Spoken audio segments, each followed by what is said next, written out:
My feeling has been, and it's been developing over the years, but my feeling about our ability to get ourselves out of trouble and educate ourselves, I am totally convinced that if you are supposed to hear, if you are, knocking, it will be open. The scripture says, seek and you will find. Ask and you shall receive. And ask and you shall receive.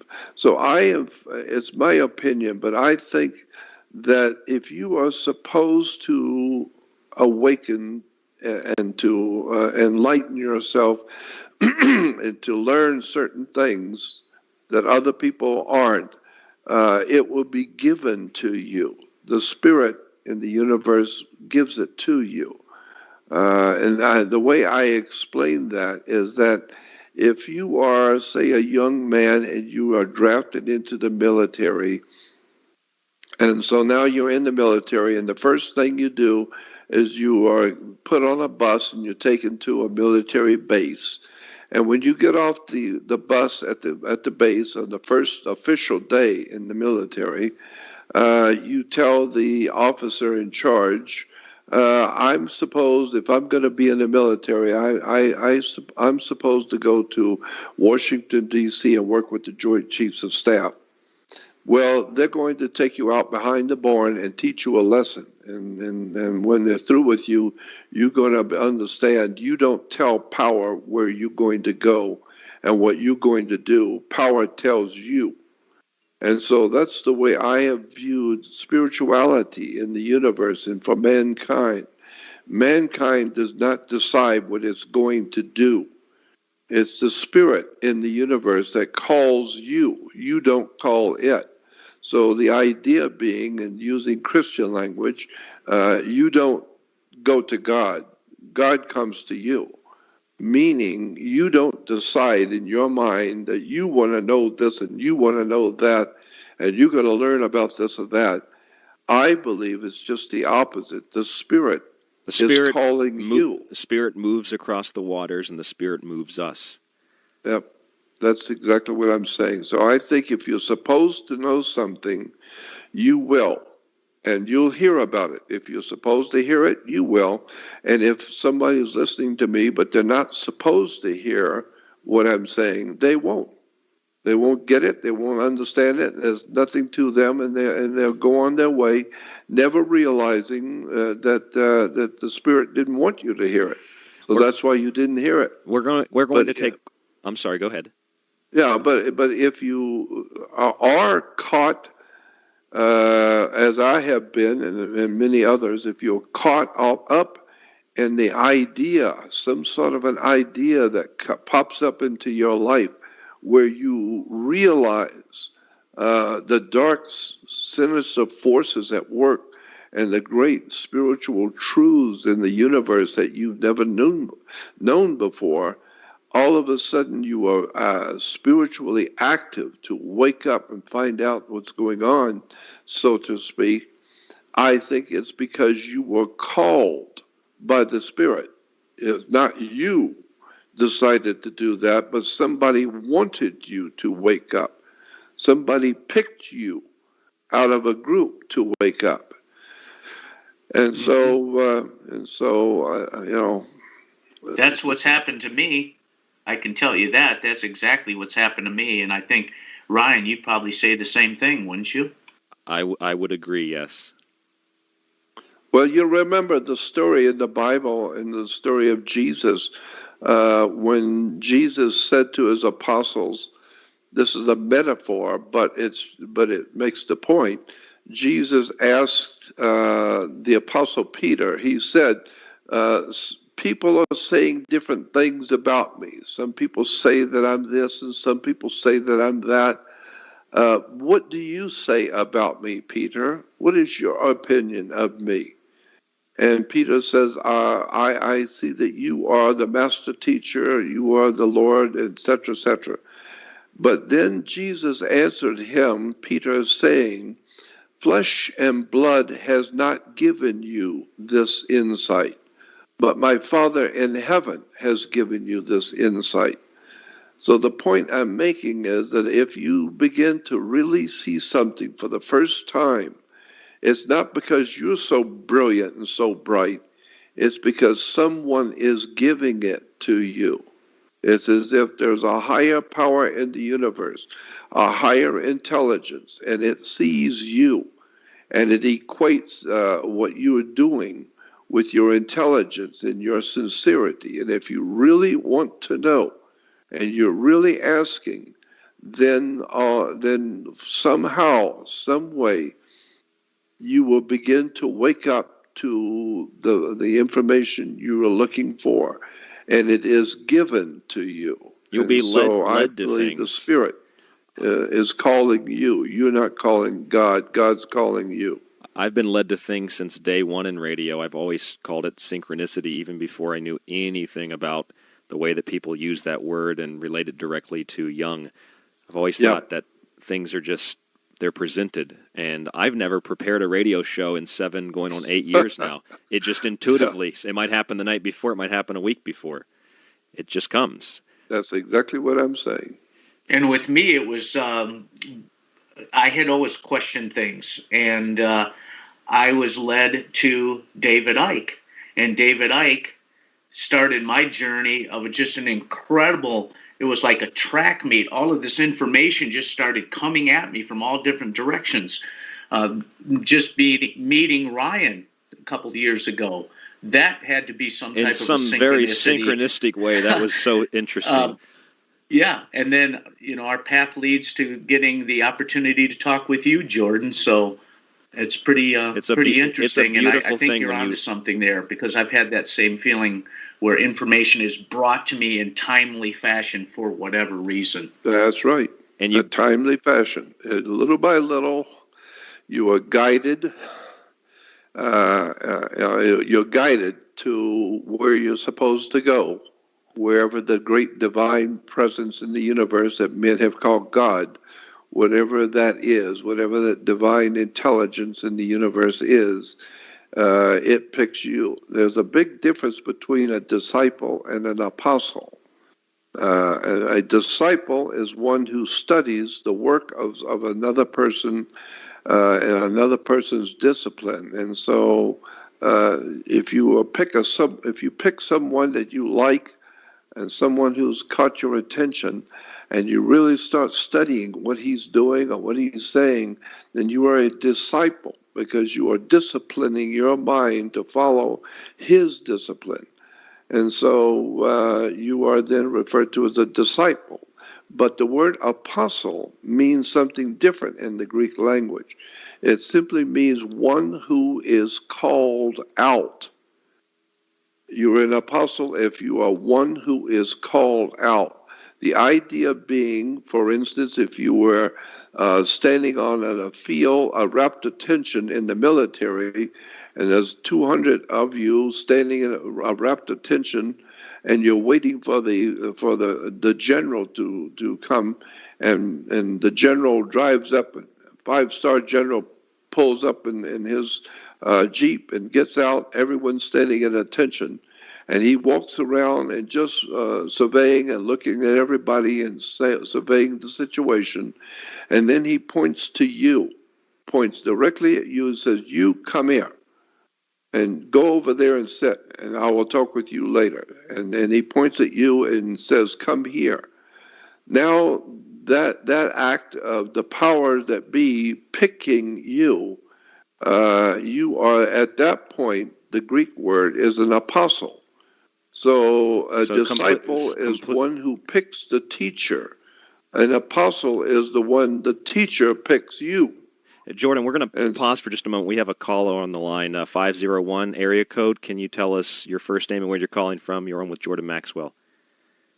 Hey, Ryan, it's Joe Roop. Hey there, from, Joe. Arkansas. Hey, Jordan and Jack, Mr. Maxwell, I highly respect your work. I know you're one of the people that was revealing this information way before it became popular on the web, I guess you could say. While I was waiting on the phone, I think my question got answered. But the intellectual part of learning all this is good and fun. But I think at some point, when you start applying symbolism, meditation, prayer, ritual into your life, there's a lot of scrutiny that comes back from the public when you talk about these things. They call you a black magician or a Luciferian or whatever. I've been called, you name it, I've been called it. And yet, these things have empowered my life, and they've empowered my soul and my consciousness and my love. And I even spoke to Lon Milo Duquette and asked him the same question because I was insecure about it. And he asked me, would you trade the consciousness that you have now for the consciousness that you had then? And I said, well, absolutely not. And yet, the world tends to make me feel like I'm an evil person because I practice certain prayers, meditations, and rituals, so to speak.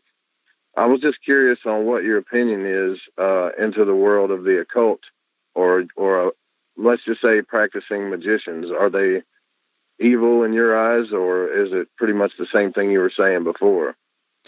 Well, first of all, I have to tell you that I have heard the same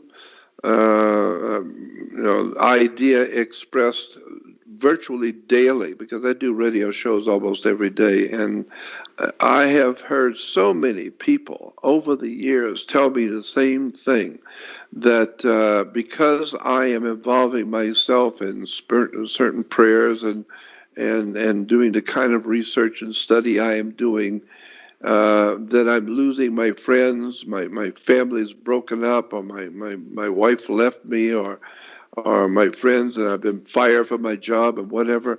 I've heard this over and over and over again. So, but the very basis for the story in the Bible about Jesus, the New Testament story, is basically a metaphor, and it's called the greatest story ever told, because the story that the New Testament is telling you is the greatest story ever told. And that is this, that there's a war between light and darkness, between good and evil.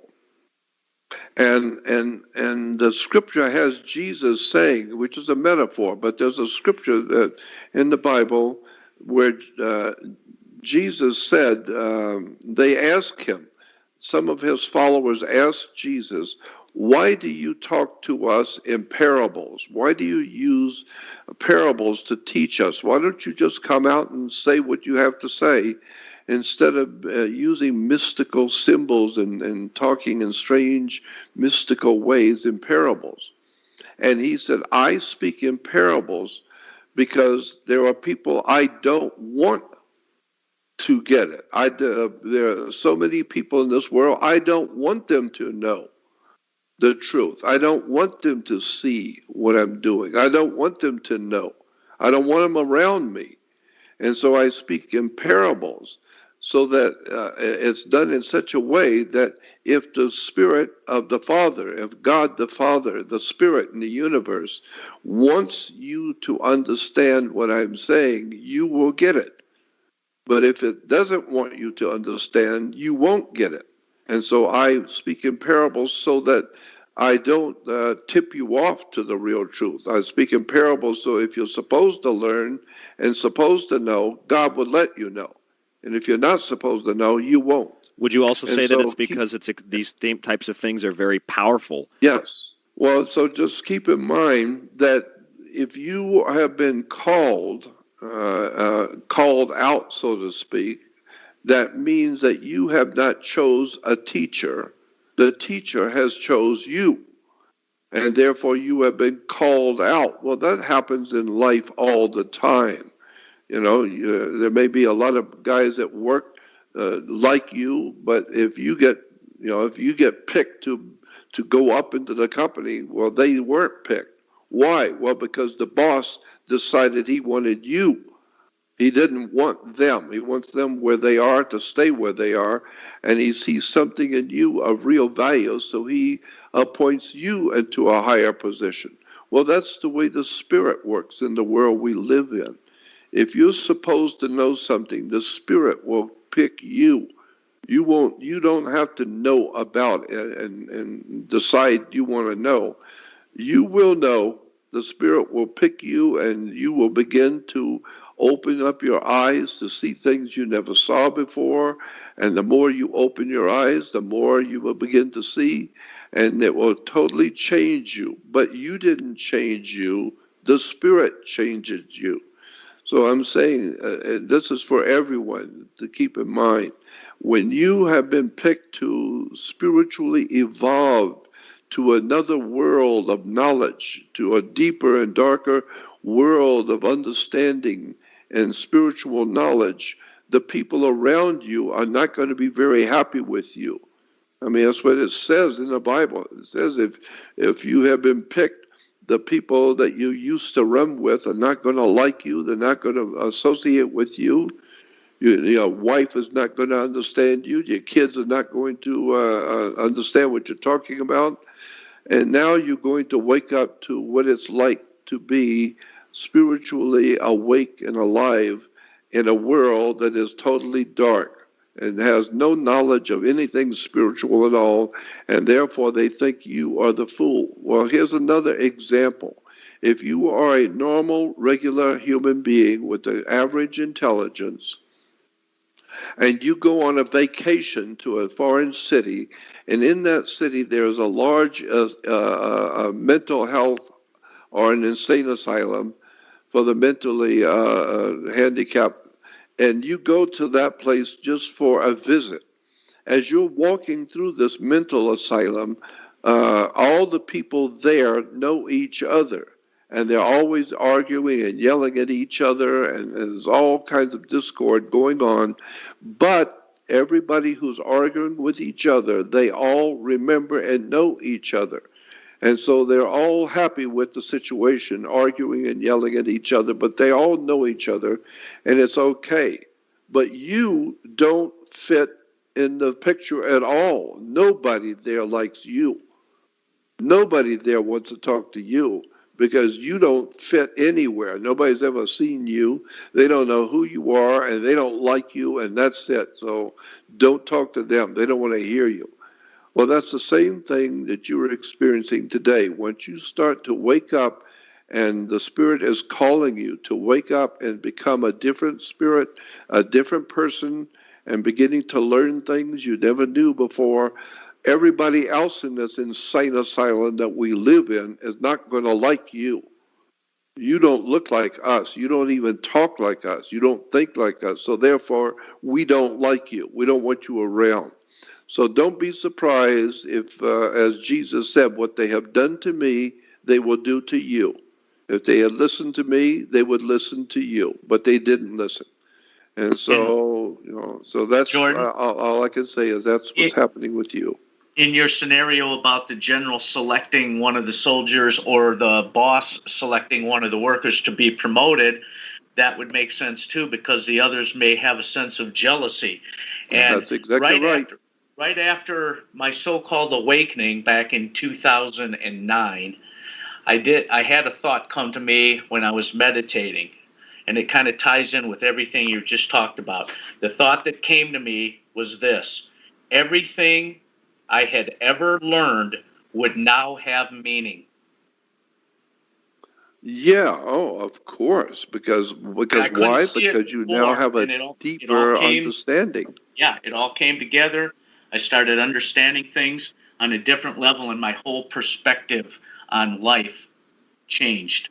Now, my point being, was that you because you were so brilliant that you come up with that? Or did you get that through a spiritual meditation where the thought came to you? Yes, the thought came to me. Yeah. So you didn't develop it. It came to you. Correct. Yeah, well, that's what I'm talking about. It's somebody up higher, we call it God or the divine or whatever you want to call that great spirit in the universe that we know is there. It picked you. Why? Because it knew you. It can see your heart. It can see your mind. It can see your DNA. It can see you for who you really are, not who you think you are, and not who everybody else around you thinks you are, but the divine one, which we call God. It knows you. period. From before you were born, it knows your DNA. It knows what you are, what your proclivities are. It knows what your feelings and thinking is. And so, if it decides that it likes you, so to speak, it sees that you are worthy to be given more, and to those who have more will be given. So if it decides that you are eligible for a better life, then it will contact you. You don't contact it because you can't contact it. And that thought did come to me, because when you just phrased it that way, I rephrased it when I read it back or said it to you. But the actual thought that came to me was, everything you have ever learned will now have meaning. It wasn't everything. I changed it when I said it the first time. Everything I ever learned. No. That's not the thought that came to me, which means to me that it came from another source. That's right. A higher self. If it emphasized exactly. you. It wasn't you. So don't be surprised if you start waking up, awakening to the spiritual world around you that most people do not even know exists. And if you start waking up to your spiritual life and your spiritual needs, and start thinking in terms of other world knowledge and wisdom, you're going to lose a lot of friends. You're going to lose a lot of people, but you will be in that special group who has been called to know these things. So I don't feel I've missed anything. All the friends that have dropped me and left me because of my work, I don't care. I don't need them around me. I'm not about to lower my intellect and my spirituality so that I will have other people like me. I don't need them. I'm not interested in people liking me. I'm interested in truth. And so I know if you are interested in understanding the world you live in, then most people are in their beer drinking and their parties and television and partying. I don't care about losing friends. I want to know, and I don't mind paying for it. So just keep in mind, if you want to know the truth will set you free. I sincerely agree. That's all that I'm concerned about, truth. But first it'll piss you off. And a lot of other people. Second, you'll lose all your friends. Because they're pissed off. Yeah. But ultimately, at the end of the day, you will be in that small handful of people like Nikola Tesla and Albert Einstein and Royal Rife and all the other great minds that stood by themselves as guiding lights for the human race. Thank God there are a handful of people who don't mind the ridicule and the persecution, but stand on their own by themselves for what they see and what they know. And now, so, when you say, and we're just about out of time, but when you say special, I know that word for some people is going to trigger the ego, and they think, well, I want to be special, so I'm going to do this. It's just like the Spirit guiding you, moving on the water. You can't do this thinking that it's going to elevate you and make you superior to somebody else, I don't believe. No. That's not how it works. No. And like I said, the Spirit picks you. You don't pick it. Absolutely. It's like we live in a death culture. Things are perverted, the perversion of the secret teachings. We lack empowerment. We have any hero stripped away from us. We're pushed down, and the weight of the world, like the world on the back of Atlas, presses on us, and then there's somebody pressing on the world, making it even more difficult to stand up. If we focus... That's exactly right. I think, Jordan, we focus on intuition, we focus on the heart, we allow experience to take us organically where we need to be and whom we need to be taken to. And we do our own research, we connect the dots between seemingly complex, unconnected people, places, and events, then the world that seems so complex will actually begin to make sense.